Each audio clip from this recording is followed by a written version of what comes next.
think that's all I can say. It's really bad, and it's, I think, the number one threat to the survival of our forests in this country now. But the objective billion Ghana cedis, with 21.5 billion of contracts awarded in 2018 and 2019-22 crop years.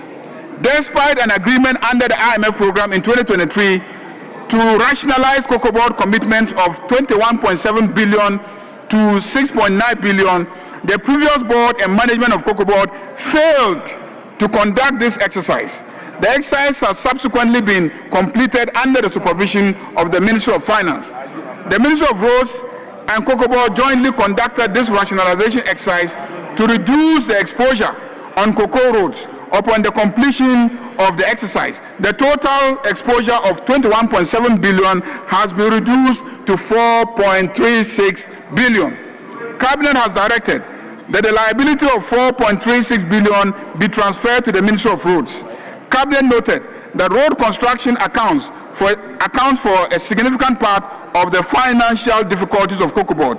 Pursuant to an earlier announcement by the Minister for Finance, the new cocoa board bill prohibits cocoa board from all such quasi-fiscal expenditures and non-core activities.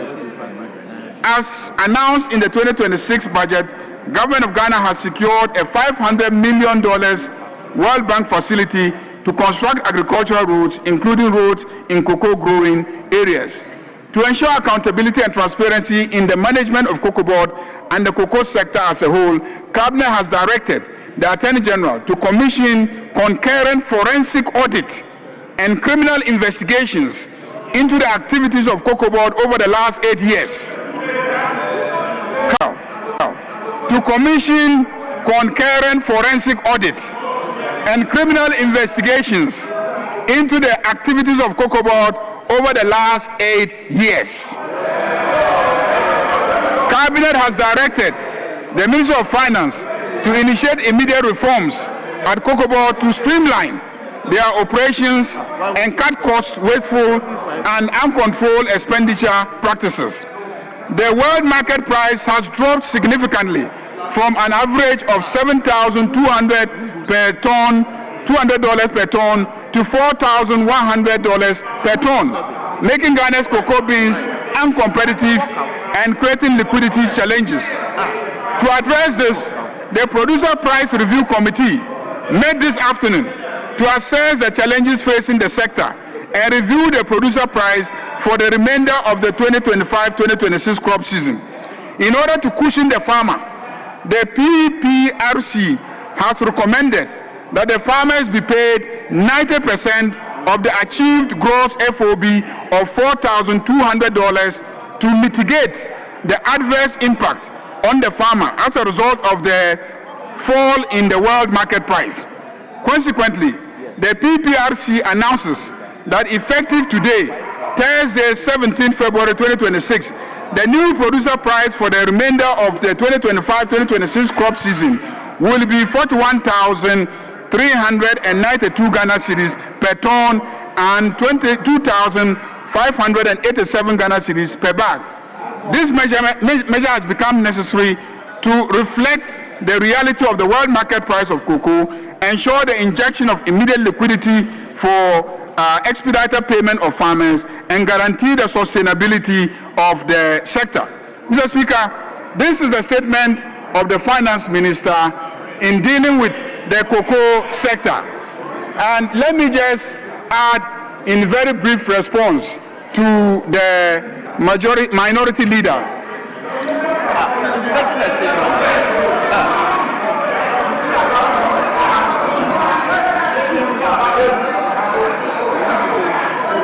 Indicating that there is unfounded both in law and also in practice.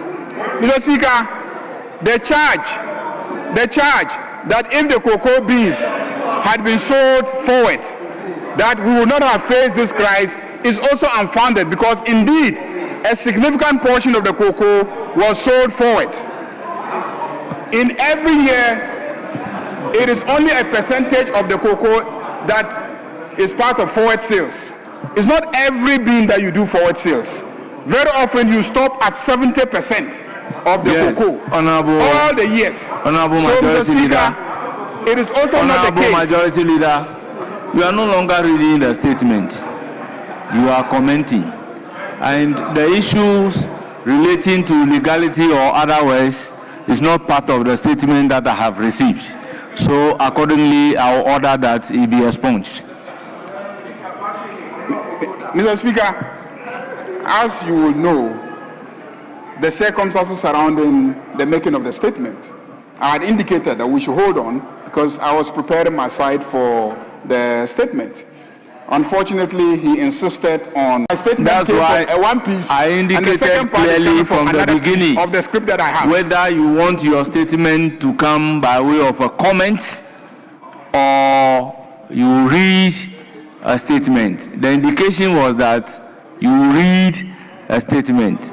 So, having read your statement, no comment.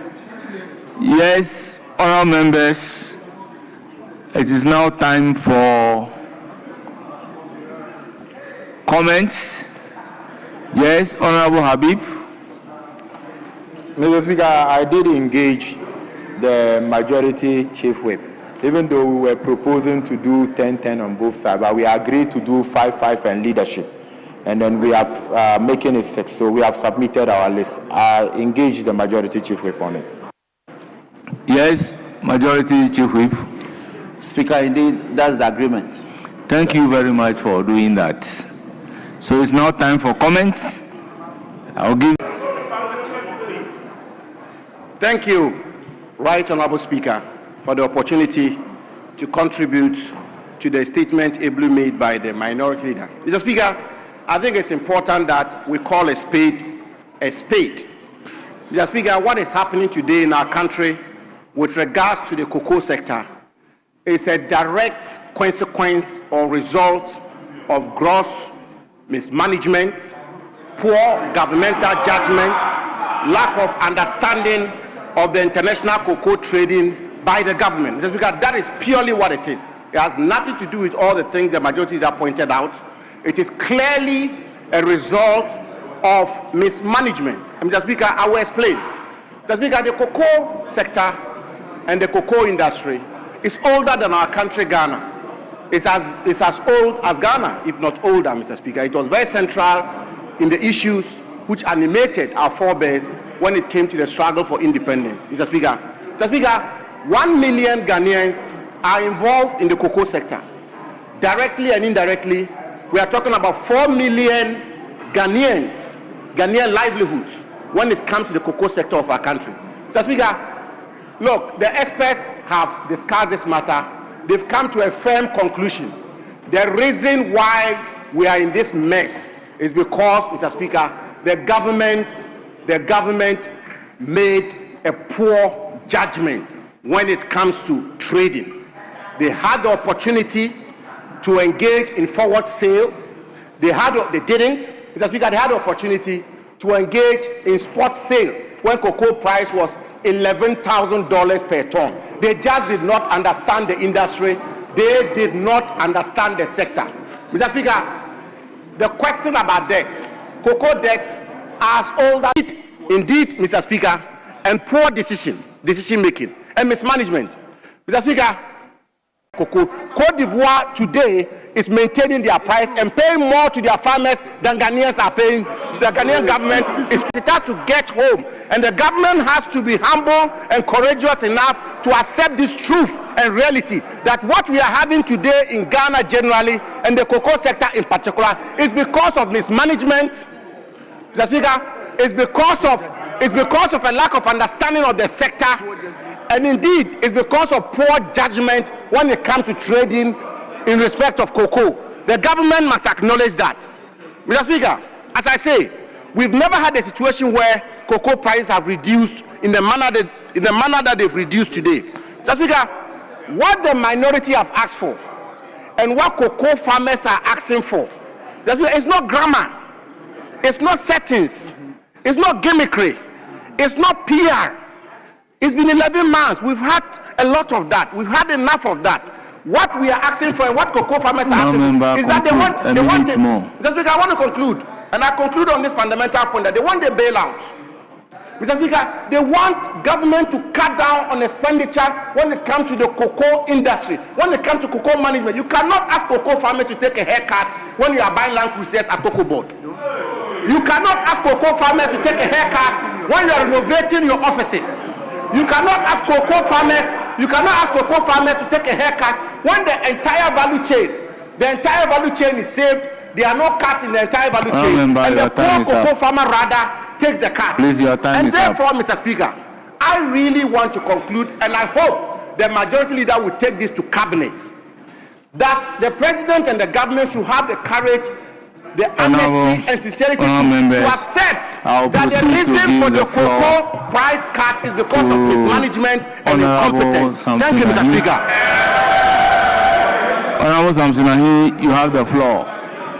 It's now exactly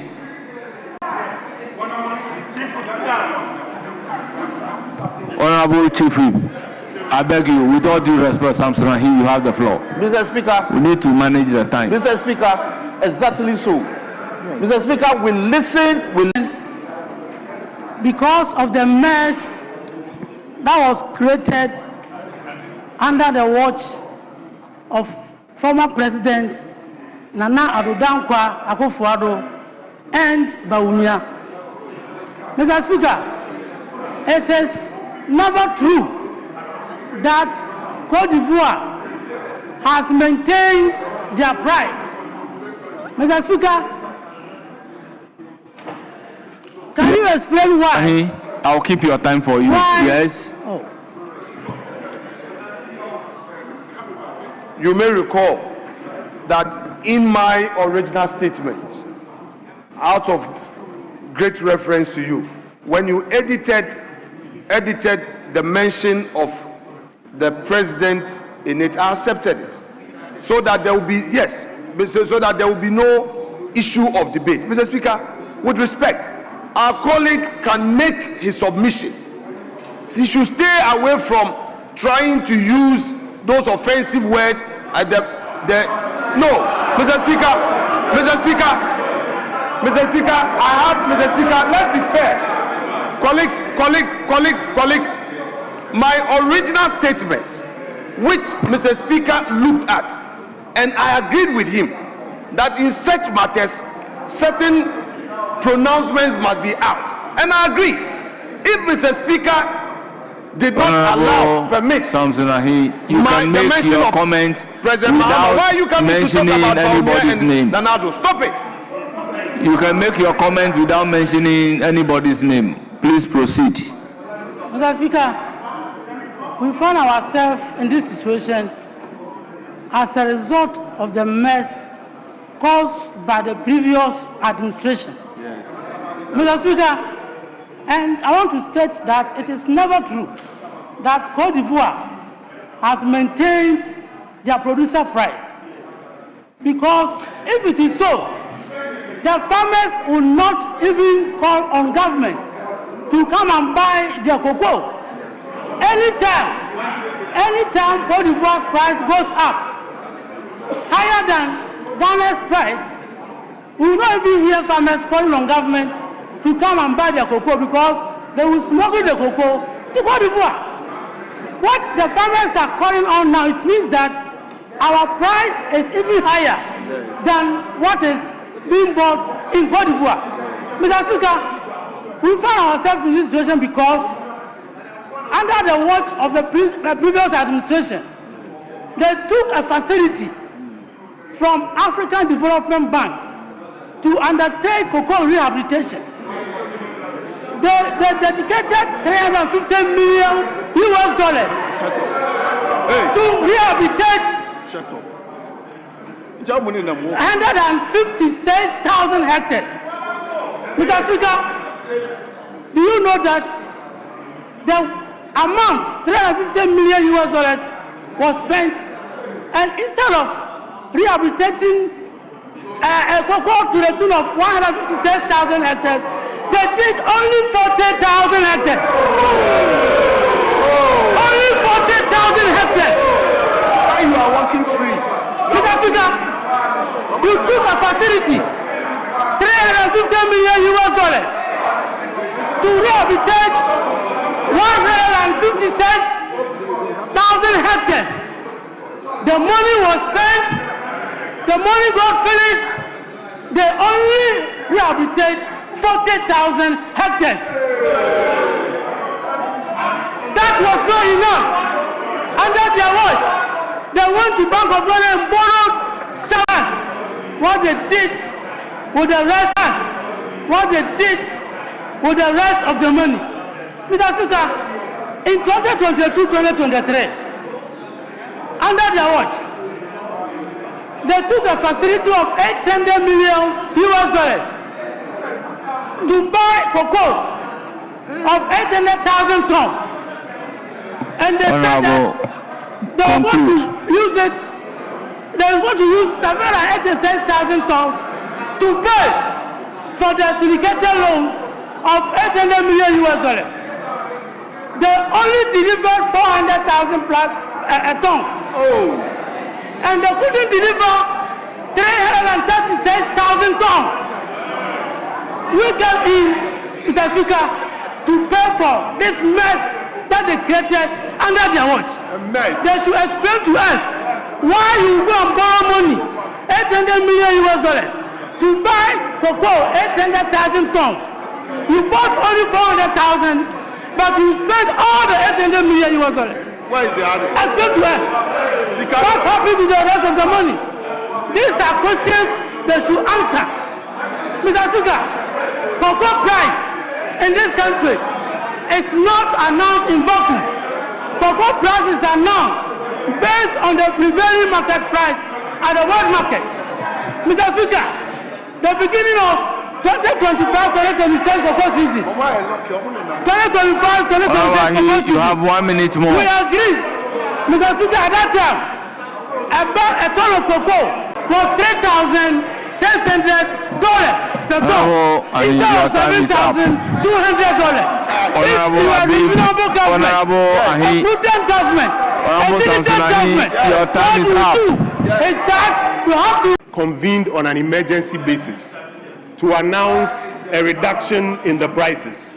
We are asking Cabinet to reconvene and restore the bag price to 3,625 Ghana cedis. Mr. Speaker, for those of us from the cocoa growing villages, this is not taking 200 bags of cocoa from cocoa farmers. He's a purchasing clerk and has made those 200 bags available to the DO. After this announcement, the cocoa farmers say they know they've sold their cocoa at the old price of 3,625. And the DOs are now telling them that because Cocoa Board has not evacuated, they are going to buy it at the new price. What this means, Mr. Speaker, is that for a purchasing clerk like Kofi, who has taken 200 bags of cocoa, he alone is now making a loss of about 200,000 Ghana cedis. Mr. Speaker, how many of us here, members of parliament, ministers of state, can bear a loss of 200,000 Ghana cedis and survive? This is a matter of life and death for many people. It is not a simple matter of some of the numbers that are being bandied about. Mr. Speaker, the result of this decision is that, first of all, there's going to be poverty in the local communities where cocoa is the mainstay of economic activity. About 1 million Ghanaians are involved in the cocoa growing sector. And when you cut every bag by 1,000 Ghana cedis, their income is what you are cutting, Mr. Speaker. In the years ahead of us, what you are going to realize is happening is that the motivation for a lot of young people to go into cocoa production is going to wane, Mr. Speaker. In previous times, I remember, I think in the 2018-2019 year, cocoa prices on the world market went down. I was in that cabinet meeting when Yao Safo-Mafo, then senior minister, put up a strong advocacy that it cannot be that the government of Ghana will look cocoa farmers in the eye and cut their prices. And true to it, the government did not cut cocoa prices. In fact, prices rose from 475 Ghana cedis or so to about 3,100, despite the reduction in prices sometimes on the global market. Today, it is shocking to hear our colleagues on the other side say global or external factors. A few years ago, when we were telling them about the impact of external factors, they were laughing and saying that it is not possible. today they want to rely on external factors as a basis to cut cocoa prices by 1,000 Ghana cedis per bag. Mr. Speaker, another thing that is going to happen in the cocoa sector is that trust and credibility when it comes to policies in this area is going to suffer. Today, the government is starting conversations about introducing local financing. Who is going to have confidence in the ideas that you are mentioning when in the same cocoa year, you promise the people a price of 3,600 only to, in that same year before it ends, reduce it to about 2,500. Mr. Speaker, I conclude by this submission. Our colleagues on the other side, when they were in opposition, promised the Ghanaian cocoa farmer that what is due them is actually 6,500 Ghana cedis. Their 3,600 did not even meet the 6,500 they promised. And now even the 3,100 that the previous administration left for them, they want to now cut it down to 2,500. Mr. Speaker, on behalf of the 1 million cocoa farmers of this country, we beg them to go back to cabinet and restore the 3,625 Ghana cedis for the cocoa farmers. Thank you, Mr. Speaker, for the opportunity.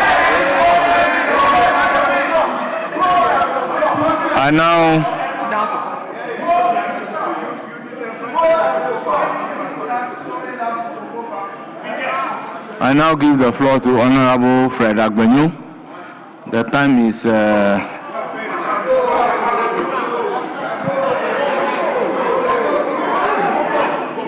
Thank you very much. 13 minutes past 5. Thank you very much, Mr. Speaker, for the opportunity to comment. Thank you very much, Mr. Speaker, for the opportunity to comment on the statement that was made. Mr. Speaker, we in NDC cares about the ordinary Ghanaian. We in NDC cares about the cocoa farmers.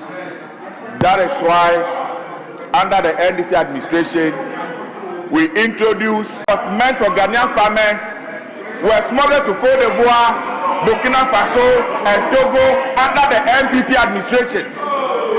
Mr. Speaker, under the NDC administration, we gave free seedlings to cocoa farmers. For the 8 years that they were not, Mr. Speaker, not even one seedling was given to cocoa farmers under their watch. Mr. Speaker, at a point in this country, inflation was 54%. Mr. Speaker, today as we speak, inflation is segregated. The cocoa farmer is far, far, far better off than under your watch. Mr. Speaker, it is sad when we hear our colleagues from the NPP pretend as though they like the Ghanaian farmer and for that matter the cocoa farmer. They know you. They know what you did in the past 8 years. They know that when they are looking for their enemy, you are the one they will come and look for. Mr. Speaker, your party members today, they are moving around the cocoa farms trying to instigate the farmers. The farmers know you. They know what you did when you were in power. Mr. Speaker, under your watch, you awarded contract to people to go and do cocoa roads. You gave them mobilizations. They chopped the money, they didn't go the other way. Mr. Speaker, they chopped the money, they didn't do any work. That is your legacy. Mr. Speaker, even the cocoa scholarship that were meant for poor farmers' children, you gave it to yourselves. Mr. Speaker, your track record is there for all to see. That you don't care about Ghanaian cocoa farmers, that what you care about is how to enrich yourself. And that the very little that was meant for them, you took it away from them. President Mahama has promised that by the grace of God, in the short term, we are going to make sure that 50% of our cocoa beans, we are going to add value to it. We are going to process it right here in Ghana. Mr. Speaker, we are no longer going to take syndicated loan to go and come and buy cocoa beans. We are going to use our own CDs to buy the cocoa beans right here in Ghana. All of you will see with your eyes. You will see what you are going to do in this industry. And Ghanaian farmers will appreciate us. So when they have a problem today, we are talking about it, you should be the least of people to open your mouth. Keep quiet and watch President Mahama deliver on his promise. Mr. Speaker, on this note, I thank you very much. And let me assure you that the cocoa farmers, as the council say, they know that you are bad managers of the economy and that for the 8 years you only came to enrich yourself. Thank you very much, Mr. Speaker, for the opportunity. Yeah, thank you very much. Particularly for operating within the 5 minutes. Honourable members, can we listen to each other in silence? Let's listen to ourselves in silence. Honourable members, you can talk, but sometimes do it in a way that we don't hear you. It's now the turn of Honourable Dr. Kabiru Tia Mahama. Thank you very much, Mr. Speaker. You have 5 minutes. Mr. Speaker. And the time is 17 minutes after 7. All right, thank you very much. Proceed. Thank you very much, Mr. Speaker. Mr. Speaker, I rise with heavy heart and a bit disappointed.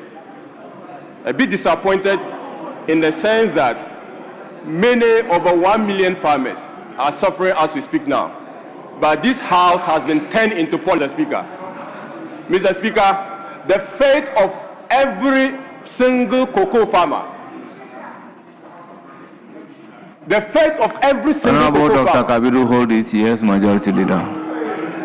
Mr. Speaker, this is a House of Records. It's a House of Records. When you mention a specific figure and say 1 million cocoa farmers, that is factually inaccurate. Because at the time of the review of the prices, over 70% of the cocoa had already been paid for. Over 70%.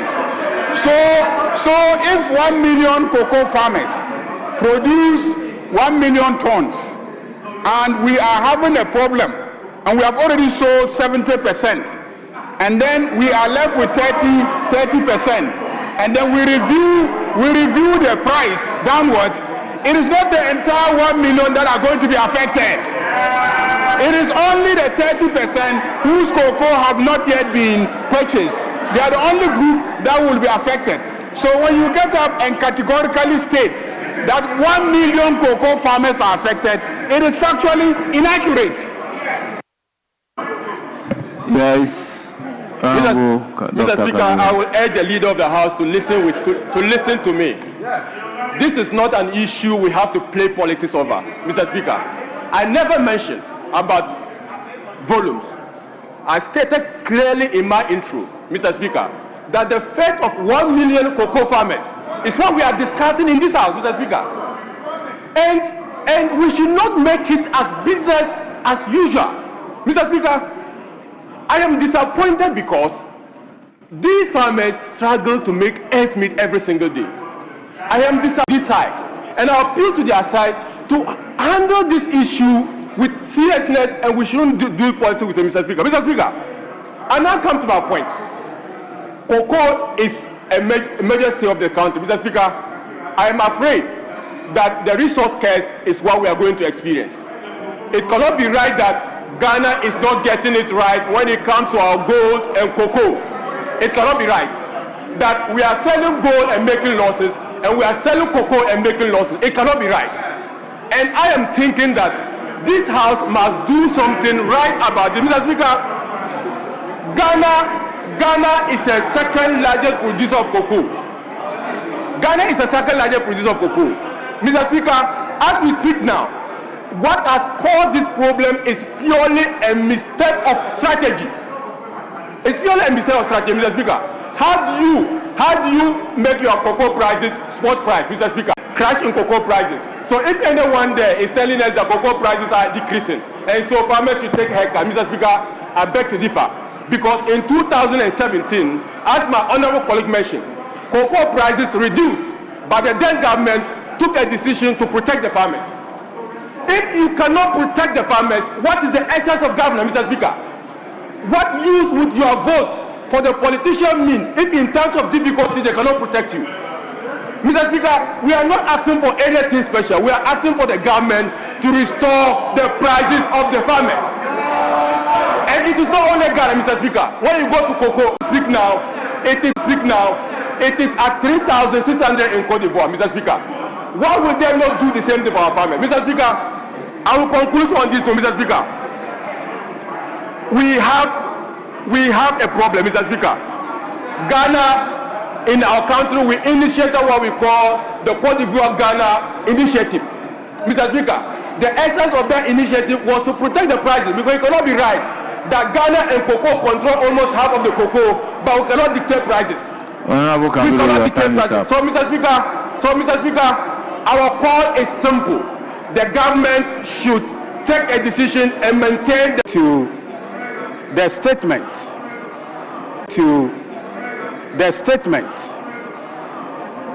by the majority leader. Mr. Speaker, let me put on records.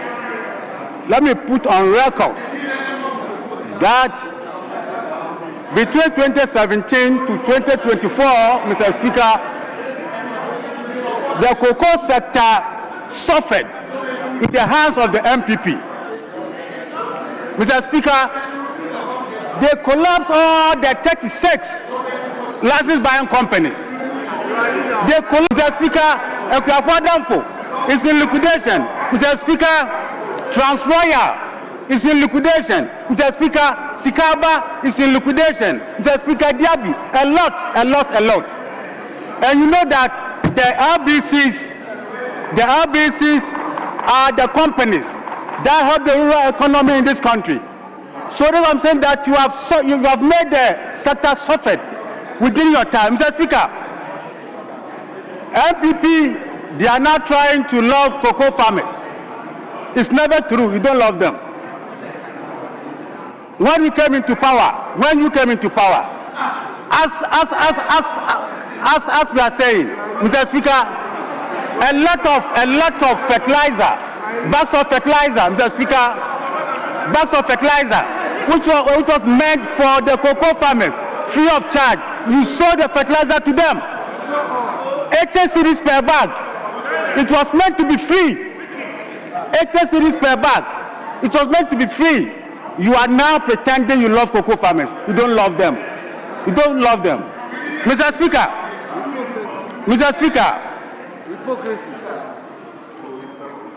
cocoa production in 2016-17 was 967,000 metric tons. That was the production. 967,000 metric tons. When you are leaving power, 2024, it was less than 500,000 metric tons. Less than 500,000 metric tons. What is happening within this country? Mr. Speaker, at times I do understand some people who pretend they have worked. Before NDC left power, in 2016-17 crop year, we had a fund which was meant to restore producer price of cocoa for the farmers when there was a fluctuation of prices at the world market. Mr. Speaker, we left about 350 million Ghana cedis. 350 million Ghana cedis in that fund. Cocoa price stabilization fund. We left this money into it. That was meant to cushion the cocoa farmer when there was that price fluctuation. Where is that money? That money cannot be found in the books of Ghana Cocoa Board. And you are here talking about it. You are here pretending you love the cocoa farmers. You never love them. Mr. Speaker, as has been said here, you took $800 million to buy cocoa. $800 million to buy cocoa. You bought half of it. Where is the 400 metric tons of cocoa? Where is it? You don't find it. Meanwhile, you could not produce 333,000 metric tons. Now you are saying La Côte d'Ivoire, go there. As you speak today, La Côte d'Ivoire is not buying any cocoa. because of seed fund situation. You have 1 more minute. Because of seed fund situation. You have so 1 more minute. So that you don't love cocoa farmers. Don't pretend that you love cocoa farmers. Thank you so much for the opportunity. Thank you. I will give the floor to Honorable Onyina Achampong. Thank you, Mr. Speaker, for giving me the opportunity to add my voice to this. Mr. Speaker, I am also quite shocked at this current occurrence, because what is happening now is not what this current government promised our dear cherished farmers. They told them that they will receive a very, very good price. They told farmers that yebetu cocoa numu papebi, to wait, we will increase the price handsomely. This is what they told cocoa farmers. They come in and they have drastically reduced the price of a bag of cocoa. 1,038 Ghana cedis shortage in a bag of cocoa. And they outlined 3 major reasons that I hear from them. One is carryover contracts, cocoa board debt, and a drop in world market price. Mr. Speaker, all these reasons outlined have happened before in the previous government. When we inherited, when we came to power in 2017, there was a drop in price from 2,200 to 2,900. When we came, cocoa board debt was still there. When we came, world market price also dropped. When we came, there was over 190,000 tons of rollover contracts. The difference between us, the MPP government, and this insensitive government is that we per ton, and this cushion, this arrangement that we did, they are still benefiting. This is what we did. Now, what they are doing is quite unfortunate. The only reason why we are having this issue is because of incompetence, bad judgment. The only reason is because they have not been proactive enough, and there is poor strategy, and they are turning around to blame someone instead of assuming responsibility, instead of taking the matter up and taking the bull by the horns. They are just passing the buck. This is not what we budgeted for. This is not what we signed up to, Mr. Speaker. Mr. Speaker, there's a lot of effect on farmers. A lot of effect on farmers.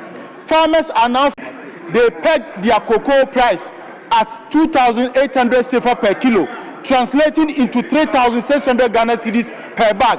When we talk about it, they are saying that LBCs have collapsed. Mr. Speaker, the impact of this price reduction is not only to farmers.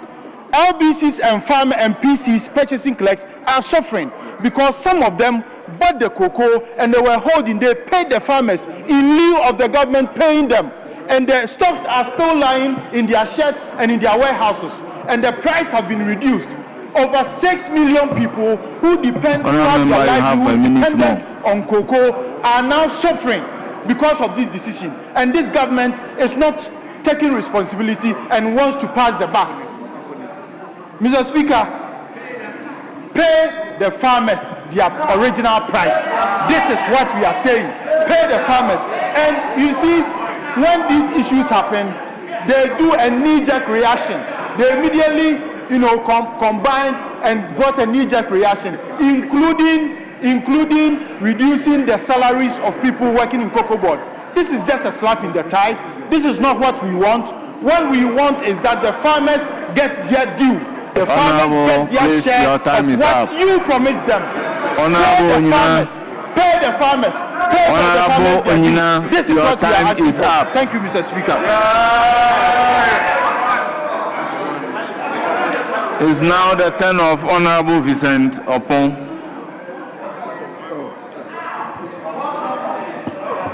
Thank you, Mr. Speaker. Let me thank the minority leader. It's now live on the border with La Côte d'Ivoire. My only worry currently is that our political actors on the border should be watchful, because let me tell you, there are a lot of cocoa in Cote d'Ivoire, but the fact is that the government over there is not buying cocoa. But that should be on the lookout. Mr. Speaker, there's a worrying situation. Even currently, we are paying close to 2,600 Ghana cedis for a bag. This translates into over $200. Even at the time of MPP, when we were paying 3,100, yes, we were paying less than $200. We are paying over. The honorable member of the majority at the backbench. If everybody at the chamber should behave like what you are doing, don't you think the chamber will be more than the market?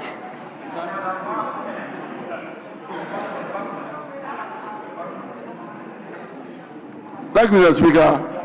Some of the things that we have observed with Cocoa Board, at times you sit down and then you ask yourself, why should we have a government, instead of seeking the interests of Ghanaians and cocoa farmers, they turn around and govern in such a way that they will put an institution like Cocoa Board in the situation that we find ourselves.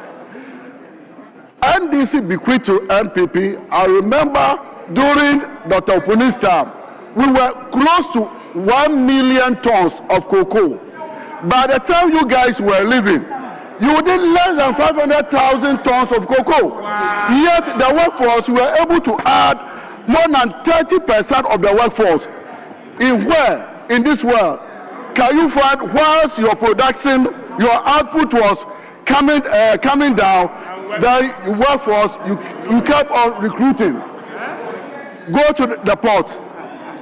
You bought a lot of cocoa sacks, and up to 2029, we don't have to even buy cocoa sacks. You knew very well that the company was in distress, but you are only thinking about how you can cut corners and get your percentage and go away.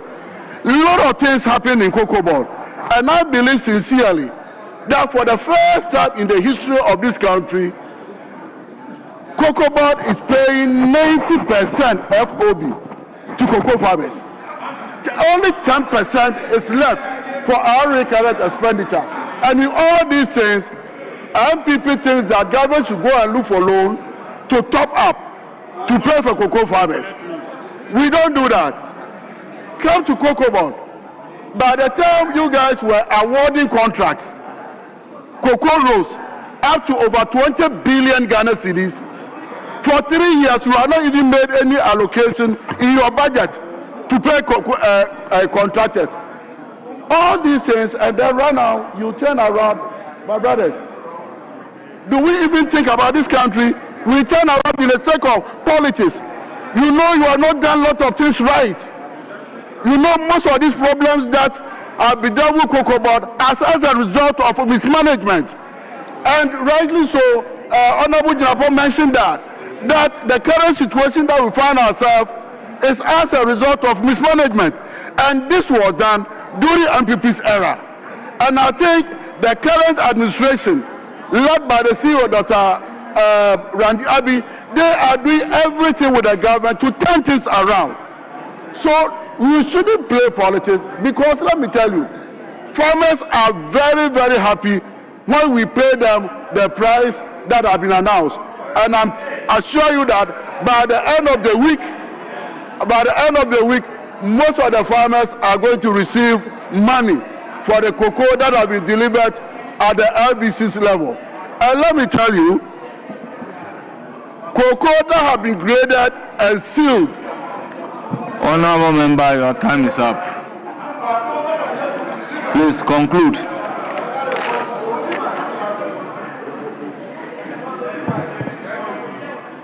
Honorable members, it's now the turn of Michael Edu. Slayer of the ghost. The slayer of the ghost. Thank you very much, Mr. Speaker. Honorable member is now 5:39. You are stopping at 5:44. People do not understand what cocoa trading is and what commodity trading is. So because of that, we dilly-dally with the politics. Mr. Speaker, every year, Ghana Cocoa Board trades some of its cocoa forward. Why do we trade cocoa forward? We trade cocoa forward to get clarity so that we will be able to know how much cocoa we are getting, how much sales revenue we are expecting, and based on that, in October, we strike the average and determine the FOB price for the farmer. Mr. Speaker, in Ghana, we give the farmer a guaranteed minimum price. What do we mean by a guaranteed minimum price? Safer, announce that price. You are supposed to guarantee the farmer to the end of the season. What happened? What has happened? What has happened is that instead of Cocoa Board selling forward sales, they decided to depend on spot sales. And because of that, a chunk of cocoa was not sold. And that is the only reason we are where we are. I have heard people say that 85% of our cocoa was sold. Mr. Speaker, in actual fact, if you sell 85% of cocoa, how then do you turn back and ask for a reduction of the price? If you were able to sell 85% of the cocoa, whilst you know for a very long time, we sell 70% forward before we sell the additional light crop beans, then why are you reducing the price of the farmer? These are issues that are directly going to affect the farmer. Mr. Speaker, the farmer does not take salary like you and I. The farmer does not take monthly salary like you and I. Most of these farmers depend on the revenue that they'll get within the season, to the extent that they even take loans on the expected bags of cocoa. Imagine a farmer who has gone to take a loan with the expectation that the price will be 3,625, and you come back and deduct thousands cedis from the farmer. What do you leave the farmer? What you have done is you shortchange the farmer, you've left the farmer in debt. Mr. Speaker, I have heard consistently our colleagues saying that Cocoa Board has debts. Mr. Speaker, in accounting capital structure theory, a company can leverage on debt as long as the company has let us maintain the farmer's price at 3,625 cedis. It's as simple as that. Thank you.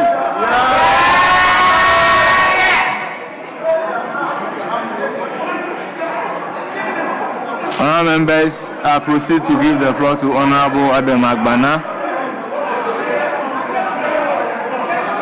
Honourable Adam Agbana, you have the floor. It's now 5:44. Mr. So Speaker, we stop at 5:49. Yeah, I will defer. Mr. Speaker, I humbly want to defer to the Honourable Minister for Energy. Honourable Awujinapo, you have the floor. Pardon?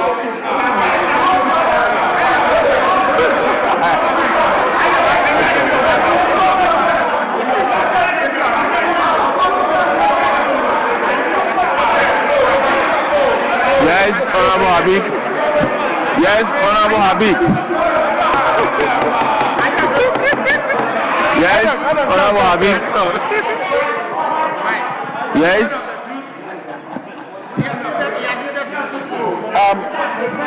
Mr. Speaker, so that will be guided. You ask the whips and myself and them do that. More to the point, the energy minister is not from a cocoa growing area.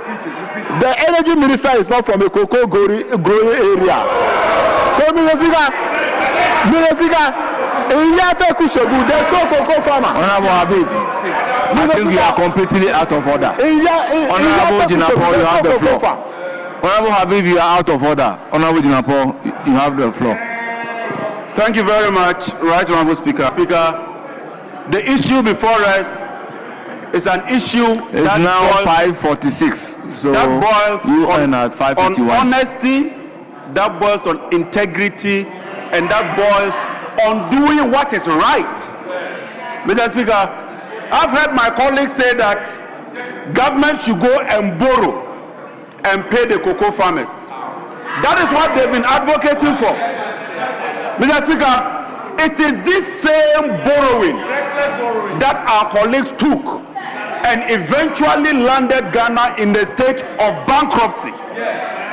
At least history will teach you that when you are a landlord, it's better to provide food every day than to provide jollof rice one day and starve your children for the rest of the days. Mr. Speaker, what we are doing is simply attempting to balance the equation and give the farmers what is due them. I heard a ranking member say that you should forward sale. Forward sale is an element of hedging. But as you are forward selling, whoever is buying it is also forward buying. And he says that, look, we knew that the price would go low. When we left office, we had a complaint from the then administration that the debt was 19 billion. You told us that it was not sustainable. Did you not say that? Today you've taken the debt to 36 billion and you think that that is sustainable? If 19 billion was not sustainable, how do you think that 36 billion is sustainable? You had 8 years to deal with the situation.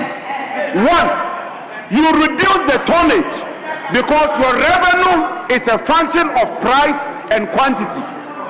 Even when the price comes down on your revenue and your quantity shoots up, you will get that revenue. And so if you reduce the quantity from almost 1 million to about 500,000 and you couldn't even syndicate the loan, and you leave such a burden to the NDC administration, and we are taking pragmatic steps to solve the problem, the least you can do is to commend the Mahama administration. If you can't do that, excuse me, Mr. Speaker, you shut up. This attempt to politicize this cocoa issue will not wash today, will not wash tomorrow. Mr. Speaker, the farmers know better. We are not shortchanging the cocoa farmer, and that is a fact. We are not shortchanging the cocoa farmer. All you are asking us to do is to go and borrow money and come and top up to the 80% to 90% the cocoa farmer is getting. Today, when you go to the international market power in economics, Mr. Speaker, if I receive 100,000 and the price of cement is 100,000, it means I can buy only one bag. But if I receive 80,000, that is a reduction. But if the price of cement is 70,000, I'll buy one bag and still have 10,000 left. This is simple economics. Class 1 economics, Form 1 economics, in the University Economics 101. So yes, it's true. The amount of money the cocoa farmer from the face value might look small. But I prefer a gallon of fuel selling today, yes, Mr. Speaker, at 9 cedi than when it was selling at 23 cedi under Baumia. I prefer a bag of cement selling at 82 cedi than when it was 104 cedi under Baumia. Mr. Speaker, when you fry it, when you bake it, when you roast it, when you toast it, this administration has done far better than the MPP administration, and you have no cause to complain. On that note, Mr. Speaker, on this auspicious note, and let me commend the finance minister for being pragmatic and for being real. Thank you, Right Honorable Speaker. I'm grateful. Yes, minority leadership.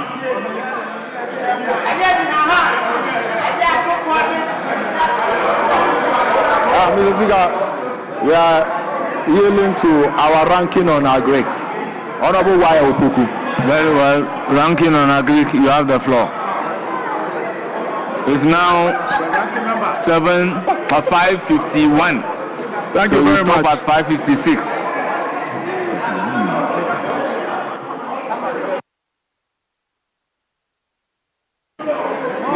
Mr. Speaker, Mr. Speaker, when my colleague John Jinapor was on his feet, Mr. Speaker, he used an offensive word. Mr. Speaker, the words, those were your words. You see, you use the word, bro. Honorable, colleague, Mr. Speaker, it is not an appropriate phrase. Honorable Minority Leader, let me try and see if I can repeat what he said. He said that upon all that has happened, if you would not support the steps being taken in the cocoa sector, then you would have to shut up. Excuse me, you have to shut up. That's what he said. Mr. Speaker, we speak for the cocoa farmers. So you are saying the cocoa farmers should shut up? No, I want to know. No, I just want to know. No, Mr. Speaker, I want to know. Are you saying no, Mr. Speaker? The word "shut up," Mr. Speaker, he is right here. You should clarify. The word "shut up" is used in relation to colleagues, not cocoa farmers. Mr. Speaker, so who was he referring the "shut up" to? Mr. Speaker, you should let us know. See, this is eating into the no, time. Mr. Speaker, well, let me give him the floor. Yes. Mr. Speaker, I am never a difficult person. And you know it. And I never meant to attack the minority. I said, Mr. Speaker, if you don't appreciate what you are doing, excuse my language, then you shut up. If that is offensive, Mr. Speaker, I withdraw it. It doesn't hurt anything. I withdraw it in its entirety, and I stand by my words. Thank you. Yes, you have the floor.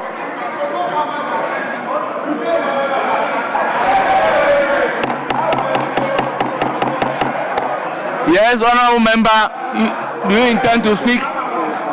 Thank you very much, Right Honorable Speaker. Speaker, today I'm very sad. Yes. Today I'm sad.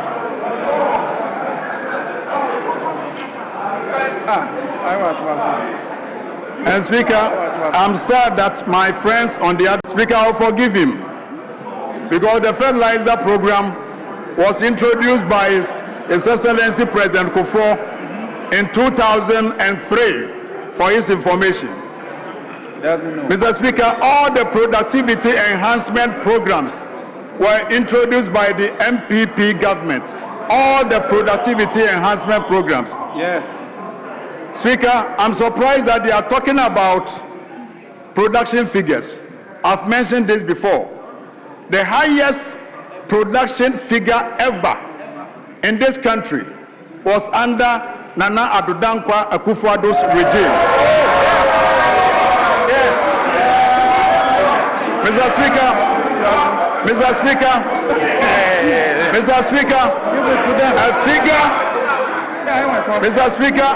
a figure of 1,045,000 metric tons is the highest production ever in this country. 2020-2021. Mr. Speaker, but that is not the issue. Mr. Speaker, the issue today is about the producer price, and that is what the farmer wants to hear. Mr. Speaker, in 2026, the farm gate price in this country was 475 Ghana cedis only. 2016, it was 475 Ghana cedis only. It took Nana Addo Dankwa Akufo-Addo to move the farm gate price from 475 to 3,100. Mr. Speaker, you promised to pay the cocoa farmer a minimum of 6,000.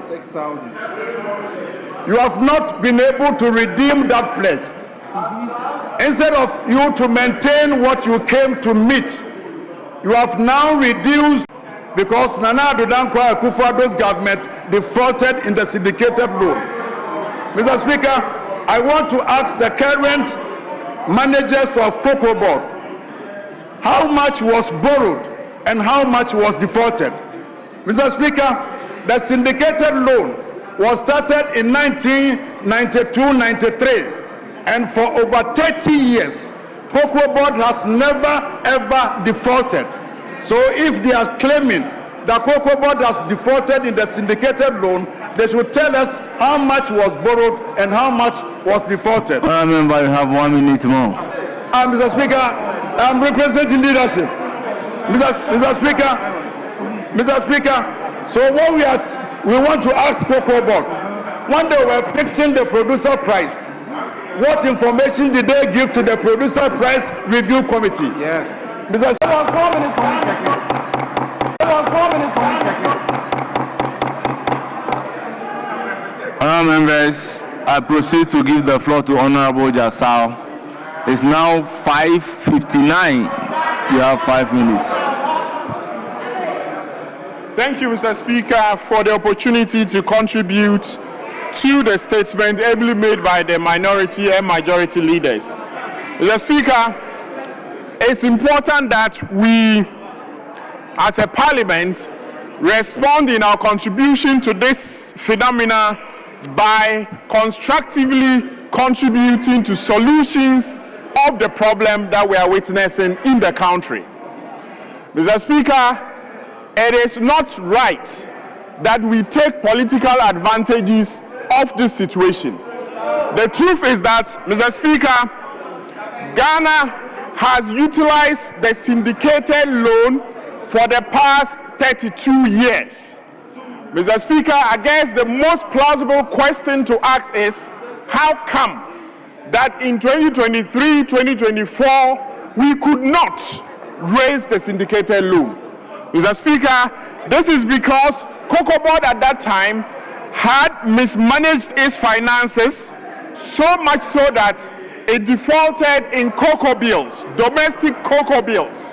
Mr. Speaker, because it defaulted in domestic cocoa bills, when it floated the request for proposals, no single financial institution responded. And so it was not a conscious economic pricing model for Cocoa Board to start saying they are asking LBCs to go and buy.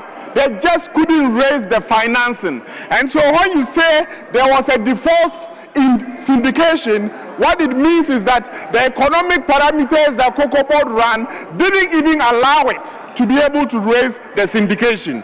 Mr. Speaker, government has responded to the situation. It has recommended by announcing reforms. Now, these reforms, people say that why is it that Cocoa Board didn't forward sell?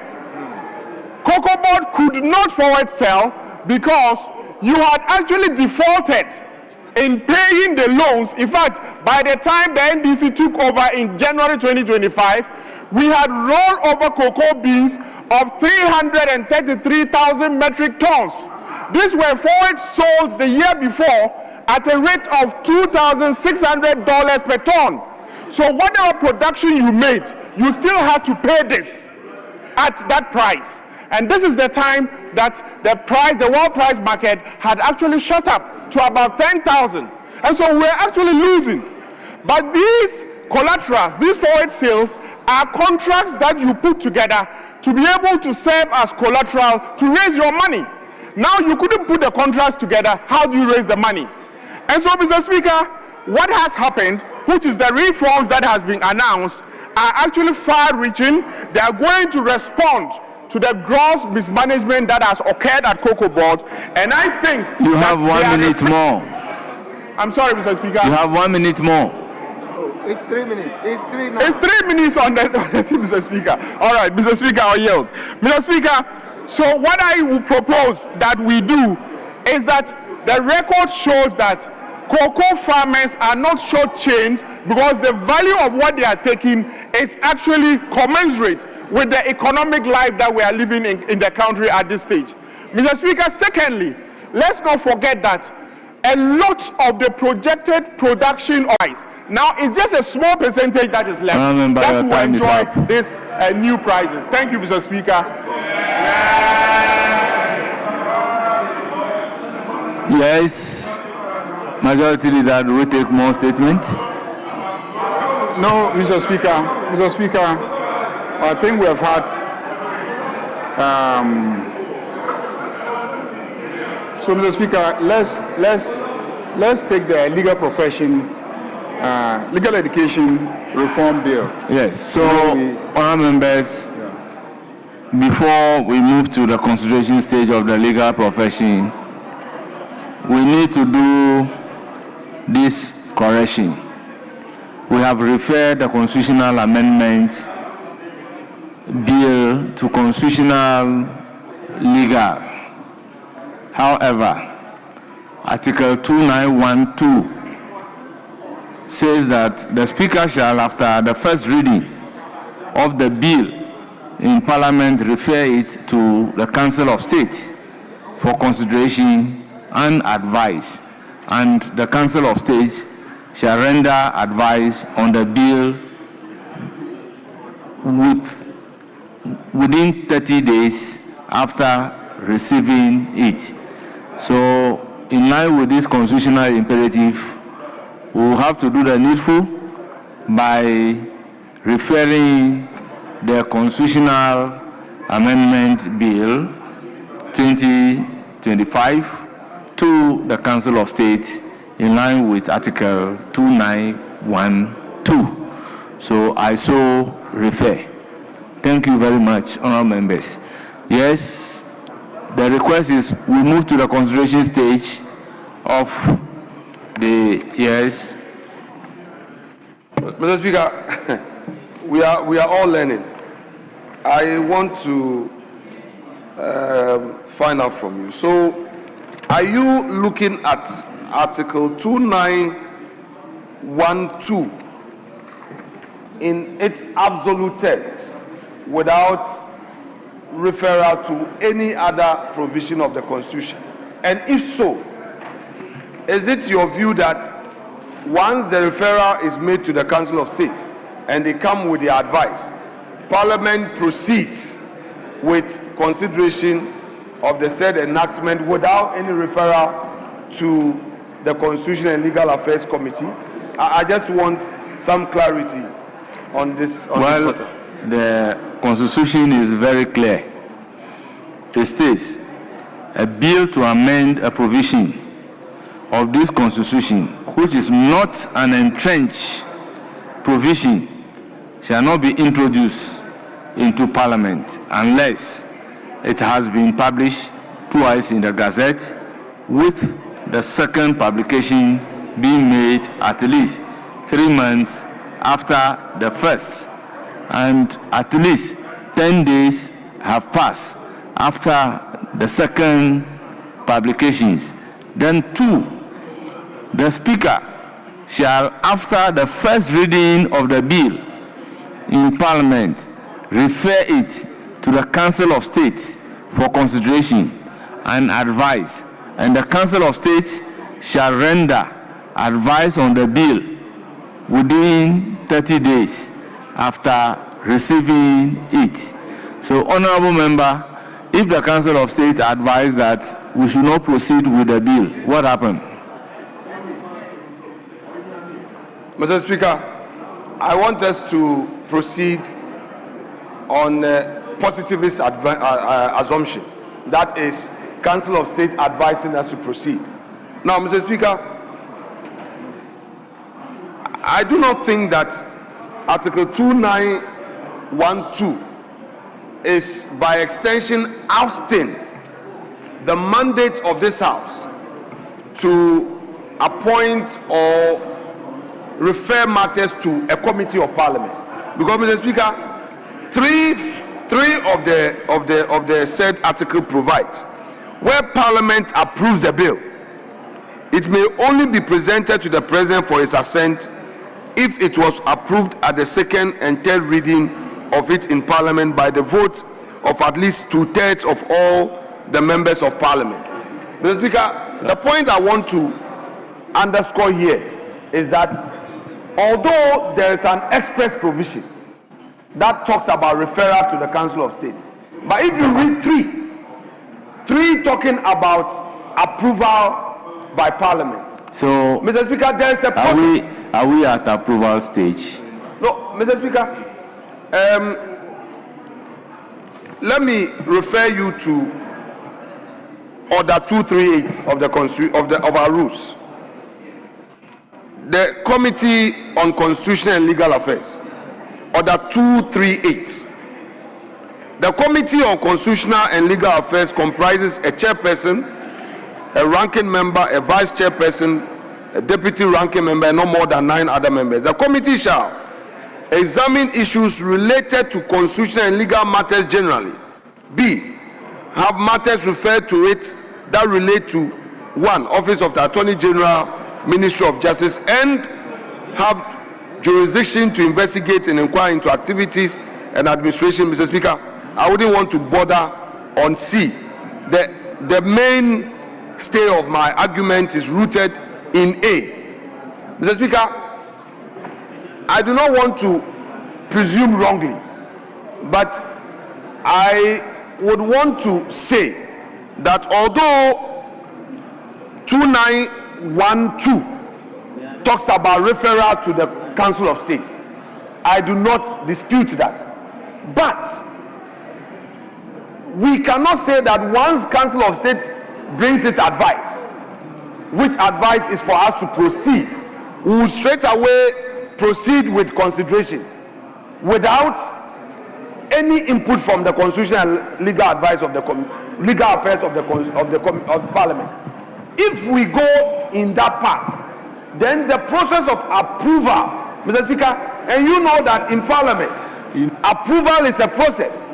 We may end up truncating it at a point by saying that, oh, because the Constitution says that on any constitutional amendment, there must be a referral to the Council of State. The power, the mandate of the Constitution and Legal Affairs in also looking at such matters is ousted by provision of 2912. You see, Honorable Minority Leader, with all due respect to you, if you read in between the lines of the Constitution, I don't think there is a problem with the constitutional provision. We do not also have any problem with our standing orders. You know, when it comes to these matters, I rank Kwame Anyimedu entry, and this is not the first time we'll be doing a constitutional amendment in the 8th Parliament. As a committee responsible for constitutional and legal, one of the requirements for you to proceed with a bill seeking to amend the Constitution is to ask whether or not there is an advice from the Council of State. So why would you then be proceeding to do a committee's work when there is no advice from the Council of State? So the approval that we are talking about, the process. Mr. Speaker, I think the question that was begging for an answer has finally received an answer. Because, Mr. Speaker, the impression I got was that, yes, because of 2912, once Council of State comes with an advice to proceed, there will be no Constitutional and Legal Affairs Committee looking into it to proceed. But I think, Mr. Speaker, you've now explained, and I can rest my case. You've explained. Honourable Minority Leader, clearly, if the Constitutional and Legal Committee is going to work on the bill, one of the requirements that the committee must ensure that that requirement is met is whether or not the bill has been referred to Council of State for advice. So, thank you for understanding. Yes. Yeah, Mr. Speaker, I mean, a simple reading of the clause gives that indication. I do not see anything in the clause that says that Parliament may not take any step. But then the clause is quite emphatic that after the first reading of the bill, the Speaker shall refer it to the Council of State for consideration and advice. But you see, it says nothing about the effect of the advice. It says nothing about the effect of the advice. Deal with the bill in the normal course of advice. And we all know the effect of advice. Whether the advice is positive or negative, the committee must ensure that this constitutional provision is complied with and the advice is on record. Then it will be part of the report that the committee will be bringing for a second reading of the constitutional amendment bill. You know, I have been involved in this severally. Yes. Yeah. Speaker, by way of a guide, so in this case, which referral comes first? The one to the Council of State before Speaker, when they return the report within 30 days, then the Speaker will now direct that the report from the advice from the Council of State be added to the bill and now referred to the committee.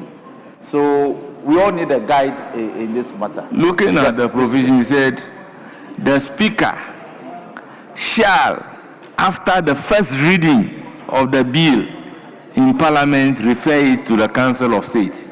So what is the Speaker supposed to do? Yes, so that's what I'm saying, that is being referred to the Council of State. And Council of State consequentially is to advise within 30 minutes. So the bill is also referred to the committee. The committee will have to wait and abide by the advice from the Council of State so that the committee can do a holistic work and report. The committee cannot be reporting to the House before the advice from the Council of State. Mr. Speaker, I agree with you, but when you say abide by the advice, I think just receive the advice. Take the advice into consideration. Yes. In doing their consideration of the bill. So the right word is take into consideration. Honourable members, the Legal Education Reform Bill 2025 at consideration stage.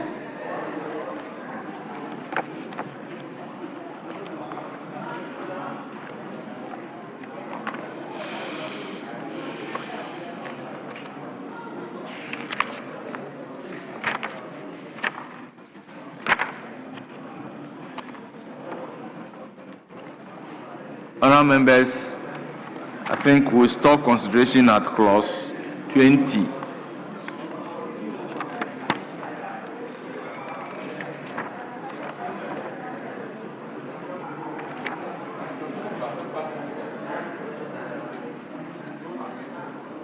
No, we did clause 21. We are now moving to clause 22. Leaders, are we correct? We did up to clause 21. So we are moving to clause 22.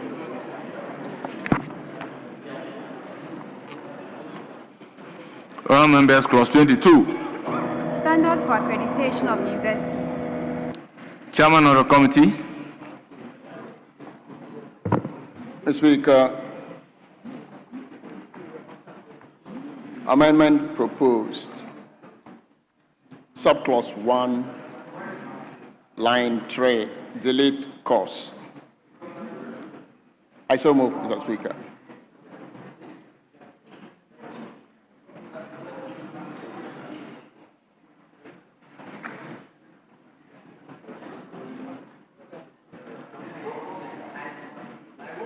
So, what is the new rendition? Mr. Speaker, respectfully, the 20 The 22 is in the original 19, correct? Yes. Okay, sure. I just want to be sure and follow. Thank you. Clause 22 is the original 19. Mr. Speaker, so honorable members, the correct rendition is as per clause 22. So the winnowing committee has improved on original 19, and that is what we are having on clause 22. Mr. Speaker, the new rendition is accreditation of universities to offer or provide law practice training. I so move. All members, I'll put a question. Unless there is a further amendment. Yes, Honorable Kinsley Nyako. Mr. Speaker, I would like to find out from the chairperson of the committee if we are accrediting law practice training. Can't it be law practice training program? Why law practice training and not law practice training program? So I need clarification on that. You want to accredit a program. Now you are saying that the council in collaboration with GTEC will offer to universities to offer or provide law practice training. I'm saying that why shouldn't it be law practice program? So I need clarification on that. Yes, member, you raised this issue the other time, and the answer, if not you, another person, that the program entails more than the practice training. That was the answer provided on the floor of this house. I was not here. I was not here. Are you sure you are not here?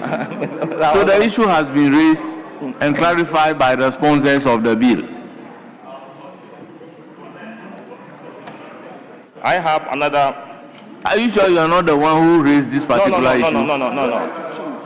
Let's figure. Maybe it was somebody else who looks like me or who resembles me. You are my very good friend, so I know you very well. Still, clause 22. I want to propose a further amendment to clause 2A. Library resources that serve teaching. So let me put a question on the proposed amendment to 1 before we can move to 2. As many as are in favor of clause 22.1, which is original 19.1, as proposed by the chairman of the committee, say aye. Those against say no. The ayes have it. The proposed amendment is ordered to stand part of the bill. Yes, chairman of the committee. Speaker, amendment proposed. Subclause 2, paragraph B, delete and insert the following. Speaker, as you have in the... I shall move, Mr. Speaker. Yes, it is for the consideration of the House. Mr. Speaker, I have an amendment on 2A. Library resources that serve teaching. If you bring teaching, there should be learning. Because now we are saying teaching, research, and other educational objectives of the university, including access to. So let me put the question on the consequential amendment. Then you can come in with your amendment. Okay. All those in favor of the consequential amendment as proposed by the chairman of the committee say aye. Those against say no. The ayes have it. The consequential amendment is ordered to stand part of the bill. Yes, Honorable Kisinyako, your amendment. Second Deputy Speaker to take the chair. My proposed amendment is that after teaching, we should insert learning. So the new rendition for 2A becomes library resources that serve teaching, learning, research, and other educational objectives of the institution, including access to online resources and hard copy legal materials. Even Mr. Speaker, apart from the learning, I have issues with including access to online library resources and hard copy legal materials. I'm also suggesting that apart from inserting learning, we can make it learning and other educational objectives of the university, including access to both online and physical law libraries. Because if you say online library resources and hard copy legal materials, hard copies are found in the physical library. In the physical library, you have the environment, you have the hard copies and all that. So I'm thinking that apart from inserting learning, we can make it including access to both online and physical law libraries. That will encompass the digital aspects that involves with online learning and the physical aspect that deals with the hard copies and other materials like journals and all that. These are my proposed amendment to Yes, Chairman of the committee.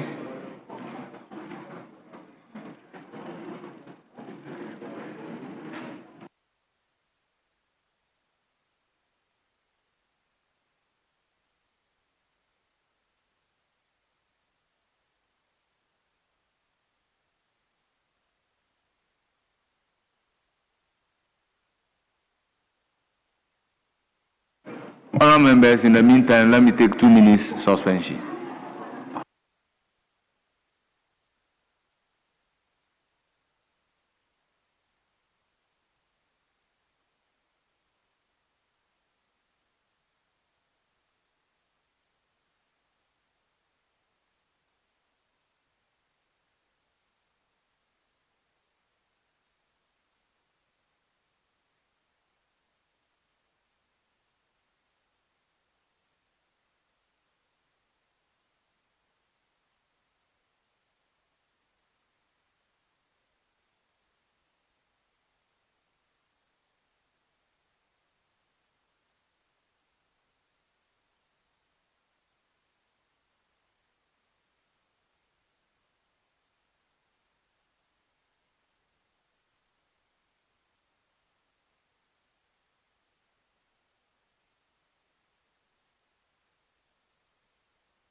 Mr. Speaker.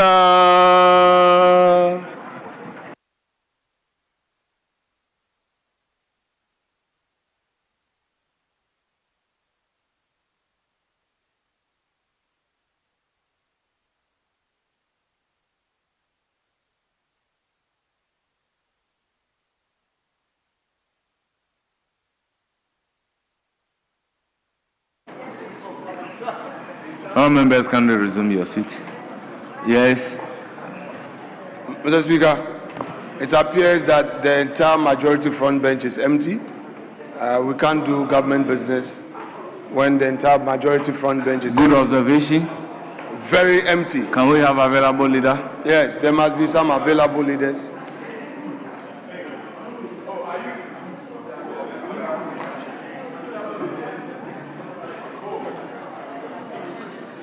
Yes, Chairman of the committee.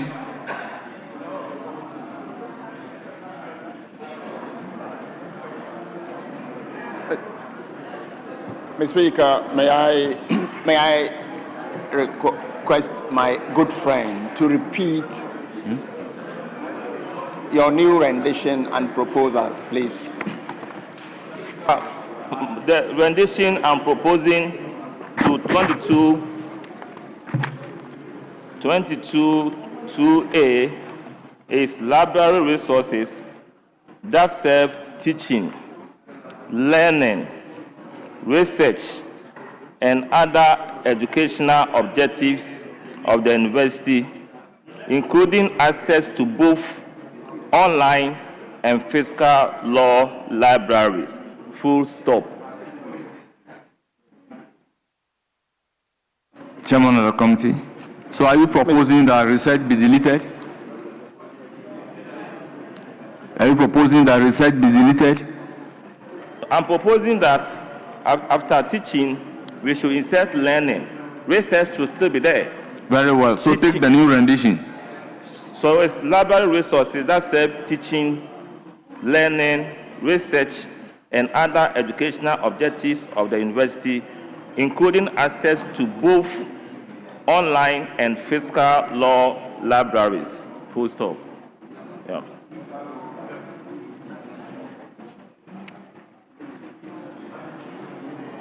Yes, Chairman of the committee. Speaker, while I agree with my good friend in adding and learning, I would suggest that he takes away the both because of the conjunctive in library resources and hard copy. And so there will be no need to put both there. And so the new rendition, if I may help him, will be library resources that serve teaching and learning, research, and other educational objectives of the university, including access to online library resources and hard copy legal materials. Yes.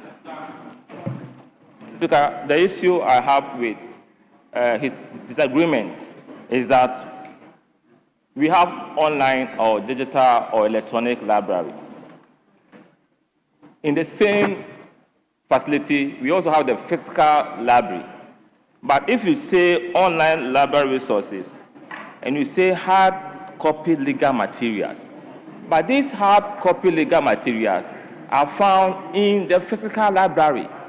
So it is quite untidy if you keep hard copy legal materials. And I'm saying that it's more appropriate to replace. AG, what's your view about this?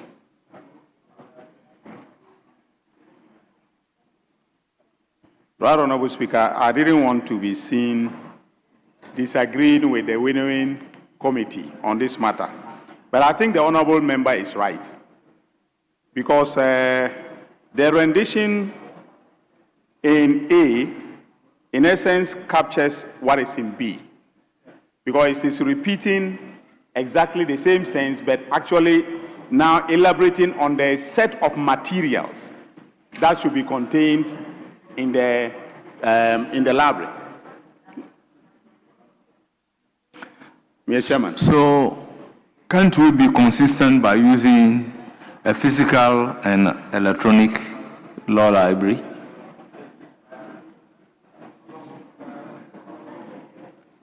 Second Deputy should now take the chair. AG, can we be consistent, a physical and electronic law library? As in B.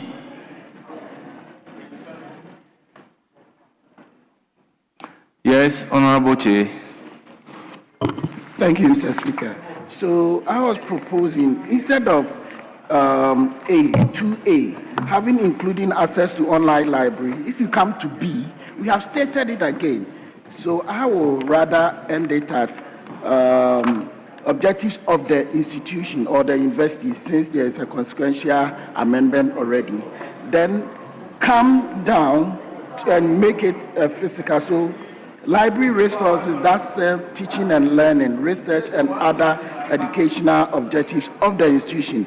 Then we can end it there, because you also state at B, physical and electronic library, that has the following. So we sort of repeating the second bit of part A in B. So we can cut that one off, delete that part, and end it at the objectives of the university. Then we can come to physical and electronic, because this particular clause is more of the legislative instrument which operationalized this part of this function. For me, even the entire standards of accreditation is operationalization of one of the functions under the functions of the council. So if we want to come here, I'd rather end it at the institution. And the second bit of it is what you are seeing in B. So I'll cut that one off and rather come to a physical and electronic law library, which you have also given some details beneath it. Mr. Speaker, so if you look at 22 clause, paragraph 2 of clause 22, the A, library resources that serve teaching, learning, research, and other educational objectives of the university, including access to both, as I said, online and physical law libraries.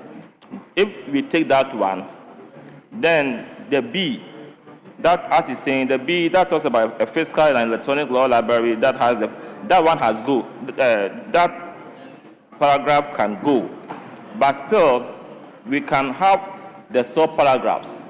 So if the B goes, in essence, we still have relevant national and international law reports that could be found on the electronic or online platform, or also in the physical library, books relevant to the law courses offered in the university that can be found on both platforms, legislation enacted in the country, including acts of parliament, legislative instruments, and constitutional instruments, and all these can still be found either on the electronic platform or in the physical library. So in essence, the B can go, but the sub paragraphs of I,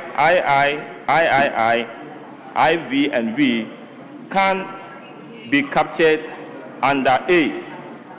Then we are good to go. Yes. Speaker. Honorable. Speaker, I get the sense that the Honorable Professor Kingsley Nyaku is edging on us. So, to agree with him to the extent that under 22(2)A, I think, and hard copy legal materials is what's creating the mischief for him. That's what is creating the problem. So we can take that out so that 2A stands alone without and hard copy legal materials. Because the and hard copy legal materials will be adequately catered for under 2B. Because once we have a physical and electronic law library that has the following in Roman number 1, 2, 3, 4, and 5, I'm sure is for the avoidance of doubt. So we are specifying the nature of academic materials you find in a physically situated library. So we are just trying to departmentalize or compartmentalize the kind of material. So for me, if we take the hard copy legal materials, they will be adequately catered for under the various numerals under B. So the B must stand. The B must stand because it's a description of a certain nature and character of a library. So the B must stand. We are actually referring to library qua library as we know it. The B is actually library qua library, the way we know library. Going to a very quiet place, adequately resourced and studying. The A, is the new nature of libraries that we can find even on our phones, which is library resources that serve teaching, research, blah, blah, blah, blah, blah, but they are all online. So I agree with him that if it's hard copy legal materials, that is a problem for him. That can be taken away, but they will be adequately catered for under B and these various categories. So, Chairman, the winnowing committee, yes, what did you actually agreed on? We agreed on what has been advertised, but Mr. Speaker, you know that when it comes to the floor is supreme. Well. The floor is supreme. So Well. So, come again.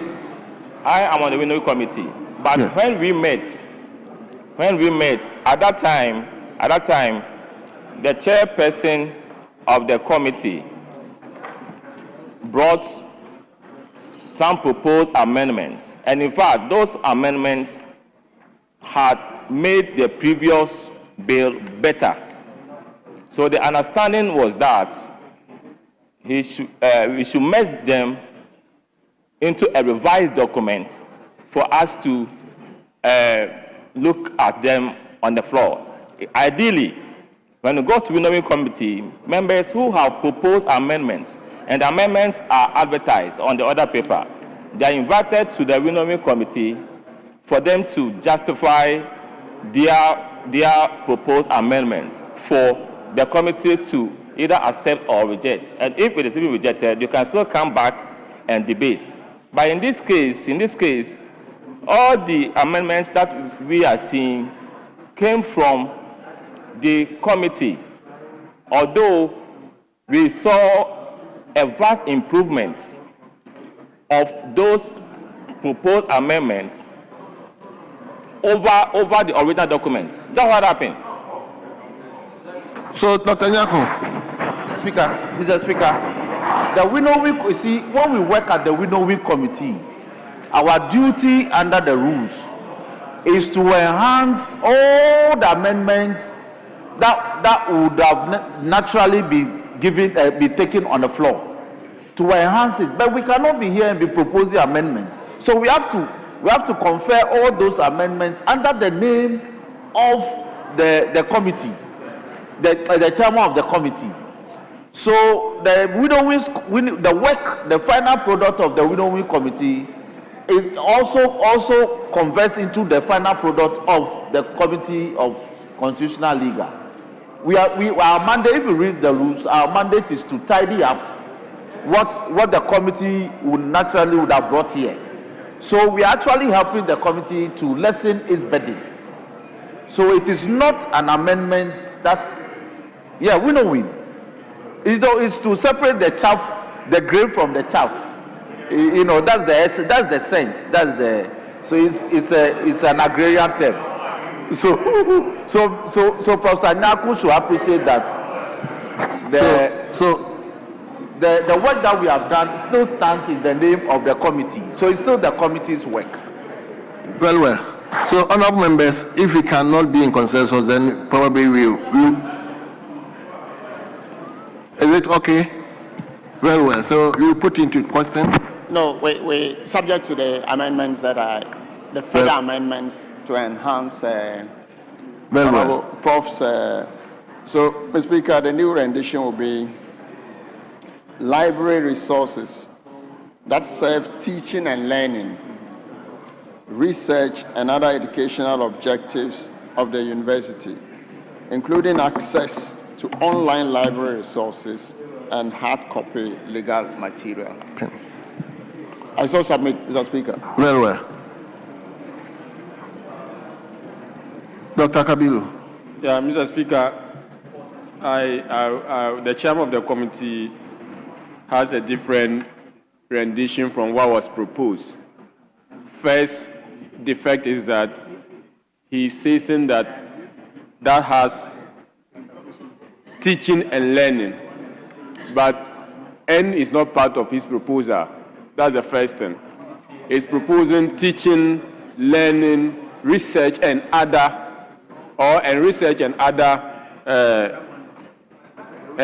educational objective of the university. So that is the first difference that I see from his proposed rendition. So his proposal is that it should be library resources that serve teaching, learning,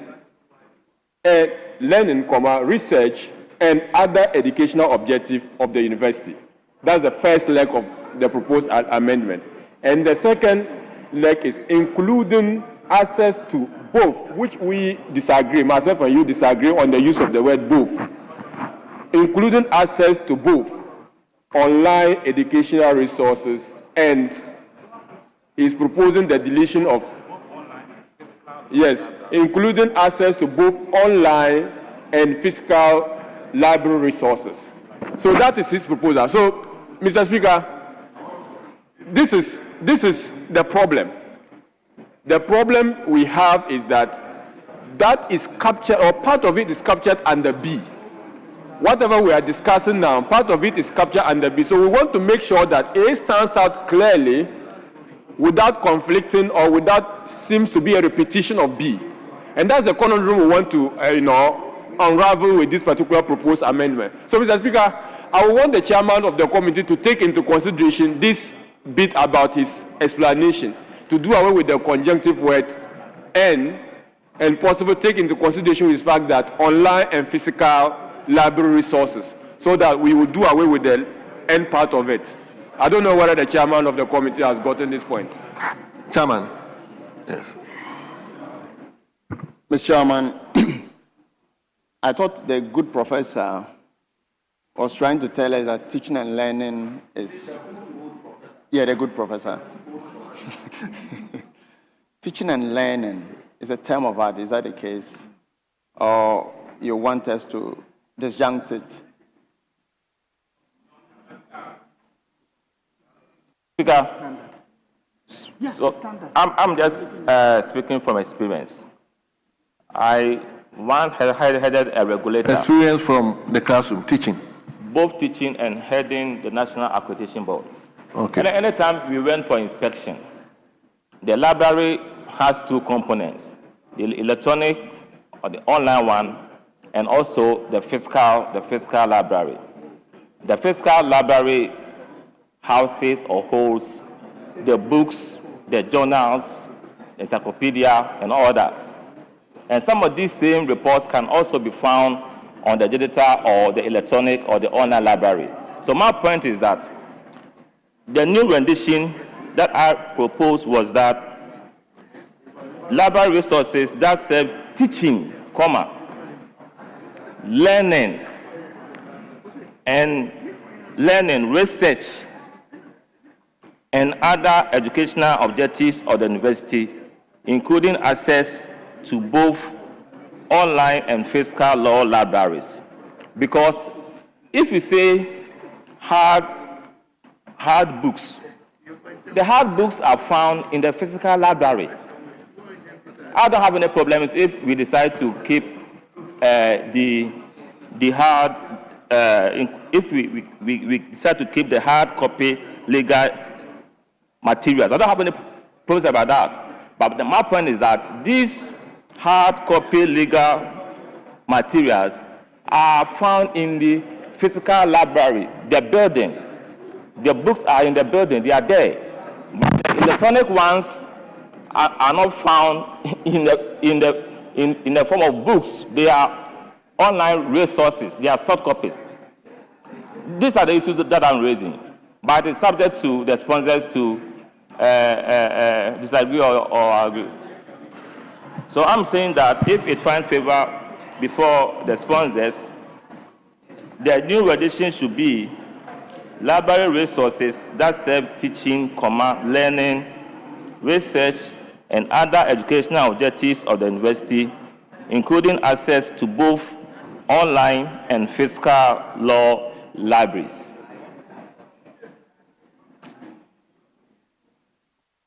Yes. Chairman, is it okay, that rendition? Mr. Speaker, I think it's important to distinguish between A and B. A is talking about library resources, and B talks about the physical. Yes, the infrastructure, that's the brick and mortar or the cloud. That's the library itself. So if we attempt to mix the two, so let's treat A as dealing with library resources, and then B will deal with the physical library. That's a brick and mortar and or cloud.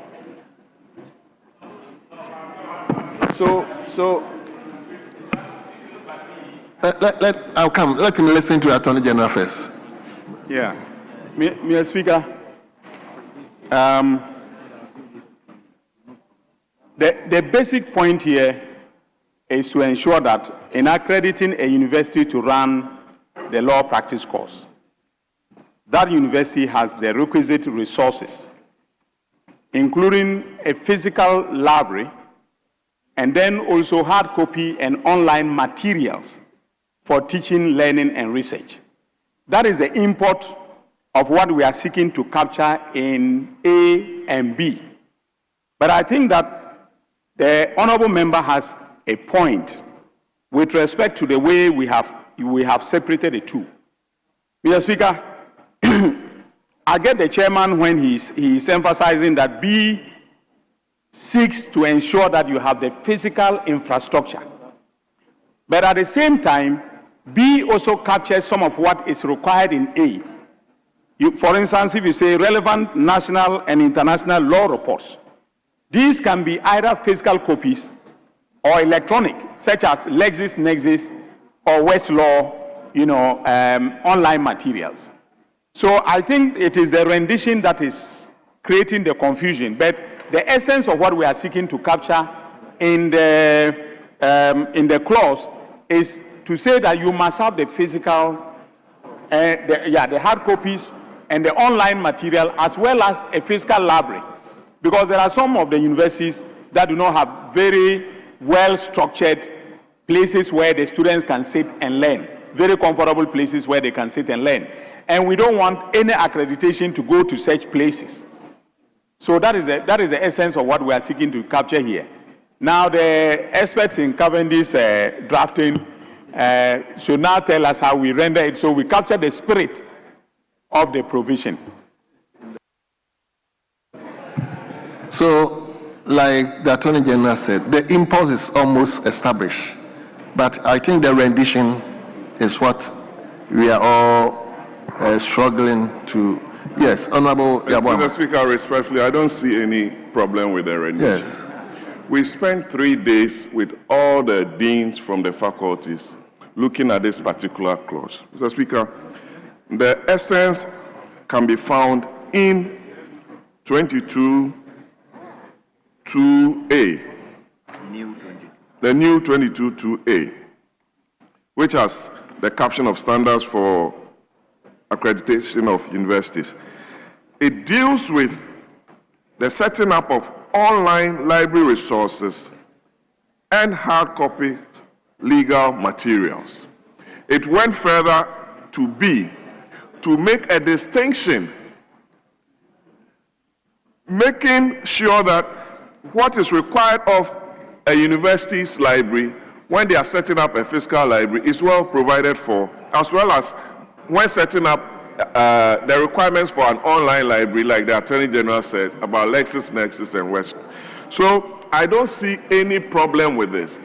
They wanted to be sure that no accredited university shortchanges the accreditation board when setting up a library, that you must have a physical library and also an online library should you decide to have the materials listed thereunder. We are very particular about this, and the deans were also very particular about this, that we don't want to have any half-baked libraries being set up by the school. So I don't see any problem with it. It helps the AG's program. So honorable members, yes, once Honorable Anymedu. Mr. Speaker,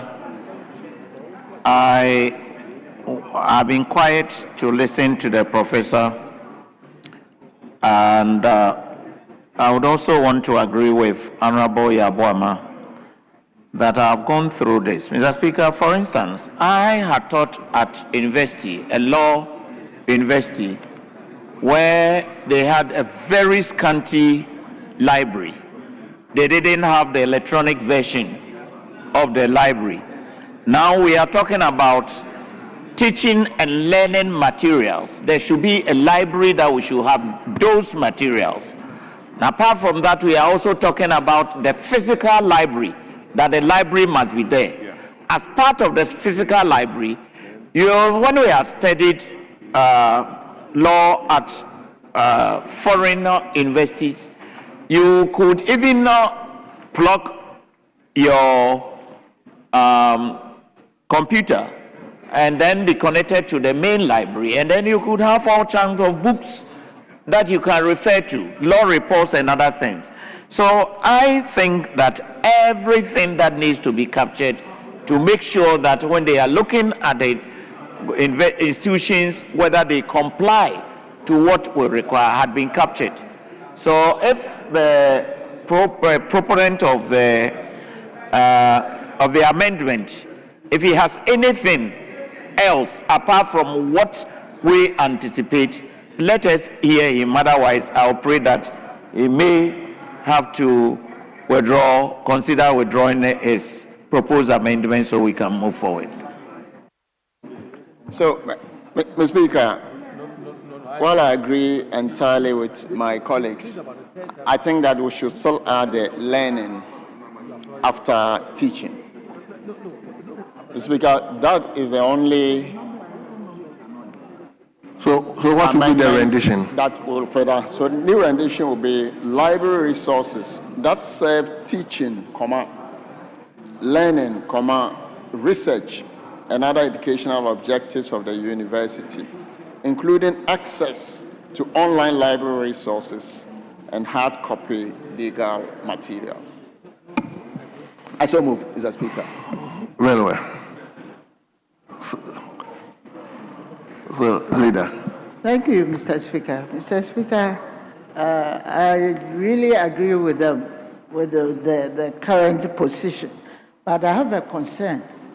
I don't know whether it's imperative that this provision looks at the physically challenged. If there is the need to come out with a particular clause that will insist on the provision for with the supply of physical infrastructure, there should be a provision where you address the issue of the physically challenged. Thank you. Well, thank you so much.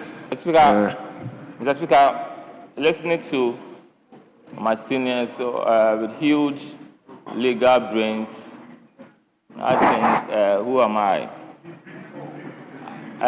I yield to their superior knowledge and judgment regarding the issue I raised. So I go by the new rendition by the chairman of the committee. I so submit. Well, Chairman, Deputy Minority Leader raised a fundamental issue. I don't know whether it has been captured. I think she's raised a very valid point, and the regulations will take care of that. The regulations will take care of that. Yeah, even that, when we are talking about library resources that serve teaching, learning, research, and other educational objectives of the university, we'll have to look at the syllabus of the university. And if it involves the physically challenged, so be it. Then they should have the materials. So this is covered. What we have is covered. Right. So Mr. Speaker, may you put the question, please? Honorable members, you've taken so much. Speaker, in any case, regulation can tidy that up. Okay. We can demand, as part of the checklist and standards and requirements, that in setting up a physical library, ABCD be done to take care of the physically challenged in society. So we are good to go. Yes. So, honorable members. Yes. Mr. Speaker, I have difficulty with the explanation that we should put it or bury it under regulations. Mr. Speaker, when you read the part that talks about including access, it's showing emphasis. It's showing emphasis in that provision. Nothing will change if we say including access to disability-friendly, whatever, and continue. Nothing will change in the bill. The reason why we are deliberately legislating, what do you call it? Mr. Speaker, regulation cannot be superior to this statute. Yes. That is the first thing. regulation cannot be superior to the statute, and that if we can have something clearly stated in the statute that there must be disability-friendly access, then when you are coming to the regulation, you then try to implement that. What do we mean by disability-friendly? That's what the regulation will take care of. But if you do not legislate the issue about disability-friendly, and you are coming to use legislation to address that, if it is not contemplated within the law, you cannot make legislation for it. Well, no. So that is my point. Your point is well made. And the proposed amendment, I'm having a proposed amendment to what is proposed to let's hear you. Let's hear you. Mr. Streaming live on our social media platforms. My name is Mavis Ofe Echampo. We start off from Burkina Faso attacks where the death toll from the February 14, 2026 jihadist attack in Titao, Burkina Faso has risen to 8 following the passing of another injured Ghanaian trader.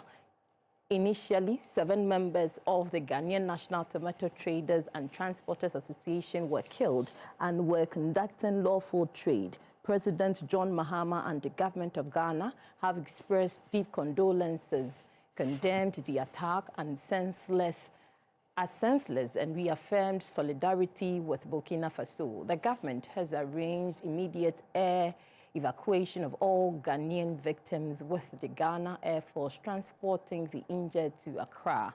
Ghana's ambassador